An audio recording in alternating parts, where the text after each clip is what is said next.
புத்தகத்தில் சில வரிகள் என்னுள் மிகுந்த தாக்கத்தினை ஏற்படுத்தின. தொண்டு செய்து பழுத்த பழம் தூயதாடி மண்ணை சுரப்பை உழுது தொழும் மணக்குகையில் சிறுத்தை எடும். நீ உன் மீது நம்பிக்கை வைத்திருந்தால் கடவுள் மீது நம்பிக்கை எதற்கு என்று கூறிய வரிகள் இன்னும் என் மண்டைக்கு ஒலித்துக் கொண்டிருக்கின்றன. என்னுடைய வீட்டில் மிகவும் கடவுள் நம்பிக்கை உள்ளவர்கள்.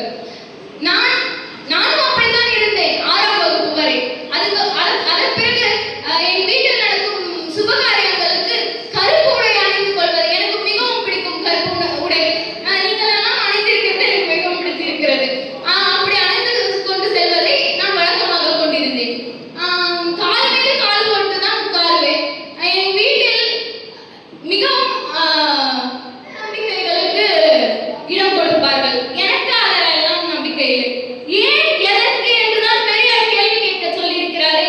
பெண்கள் எப்பொழுது ஏன் எதற்கு என்று கேள்வி கேட்கிறார்களோ அப்பொழுதுதான் பெண் அடிமை ஒழியும் என்ற நம்பிக்கை எனக்கு உண்டு. அதனால் நான் ஏன் எதற்கு என்று கூறுங்கள் என்று நச்சரித்துக் கொண்டே இருப்பேன். இன்று கூட மாமிசம் சாப்பிடாதே என்று சொல்லிதான் அனுப்பினார்கள். ஏனென்றால் சனிக்கிழமையாம். மாமிசம் சாப்பிடக்கூடாது என்றால் சைவமாக மாறுங்கள். அதை சனிக்கிழமை சாப்பிட்டால் கடவுள் வந்து என்ன என்று சொல்ல போகிறார் எனக்கு புரியவில்லை. அதனால் தான் கூறினேன். இன்று நான் மாமிசம் தான் சாப்பிட்டேன். அதனால் தான் கூறினேன் திட்டு வாங்குவது இவரால் தான் நான் அதிகம் என்று.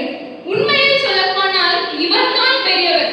அறிவே வளரக்கூடாது என்று நினைத்த தலைவர்கள் மத்தியில் பகுத்தறிவை பற்றி பேசியவர்.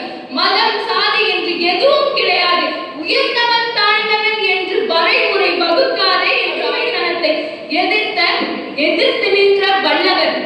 நானே சொன்னாலும் சரி, உன் மனதிற்கு எது சரி என்று தோன்றுகிறதோ அதை மட்டும் சரி, அதை மட்டும் நன்பு என்று சொன்ன சுயமரியாதைக்கு சுடுக்கி எடுத்த வல்லவர். உங்கள் பிள்ளைகளுக்கு அறிவியலுடன்